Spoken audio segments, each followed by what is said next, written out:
با اشتراک این گروه جوانان فعال، نمایندگان مقامات اجرایی حکومت دولتی شهر و کارمندان وزارت کارهای داخلی در شهر بختر آموزش مکالمه تشکیل گذرانده شد. این آموزش در دایره برنامه همکاری متقابل میلیسیا و جوانان جهت تحکیم متحدی و قابلیت استواری اجتماعی در سطح محل روی کار آمده. بهره رشد سرمایه انسانی، کاهش دادن سطح جنایتکاری، کم کردن حالت‌های گروش جوانان به هر گونه حزب و حرکت‌های نامطلوب و با این مانند موضوع‌های داغ روز روانه گشته است. امروز در سراسر جمهوری تاجیکستان با آن همون تشبث و دستگیری‌های اساس‌گذار صلح و وحدت ملی پیشوای ملت پرزیدنت جمهوری تاجیکستان محترم ملی رحمان برای رفع فعالیت جوانان امروزه از طرف عالمان، متخصصان، پروفسوران لایحه‌ای پیشنهاد شده است که بسیار سری وقتی میباشد ما باید در سراسر جمهوری این مسئله رو بررسی کنیم، محتوای این رو فهمیده توانیم و محتوای این رو جامعه درست درک کرده تواند و همکاری‌های جامعه با میلیسیا با جوانان باشد. در رفع این آموزش ما بسیار چیزها رو از خود نمودیم که بر رفع فعالیت تعلیم و تربیت جوانان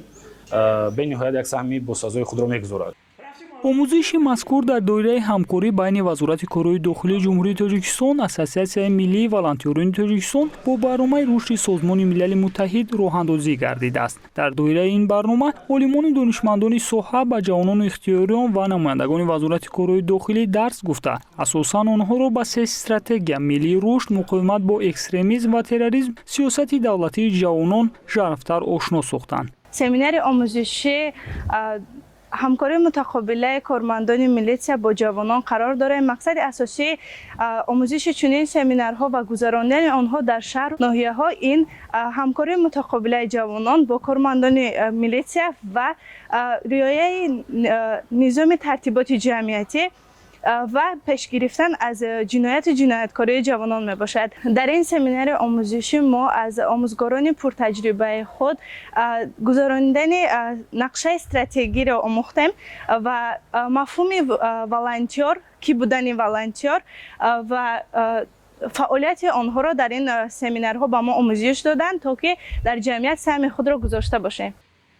باید گفت که هدف از تشکیل و گذراندن این قبیل آموزش مکالمه را مسئولین نه تنها در تحکیم همکاری میلیسیا و جوانان ربط می‌دهند، زیرا برگزاری آموزش‌های مذکور می‌تواند تربیت نسل جوان را بلند و با تهدیدهای بیرونه و گروه‌های افراطی و تندگرا نیز یک وسیله مقاومت گردد. از اینجاست که در دایره برآمدهای خود عالمان و دانشمندان همچنین وضع سیاسی جهان را تحلیل کرده و بهره تحکیم دانش اشتراکیان در سمت تطبیق با ثمر سیاست جوانان و خصوص مقاومت با پدیده‌های اکستریمیستی و تندگرا و تربیت جوانان در روحیه خودشناسی ملی و خودآگاهی اظهار نظر نمودند.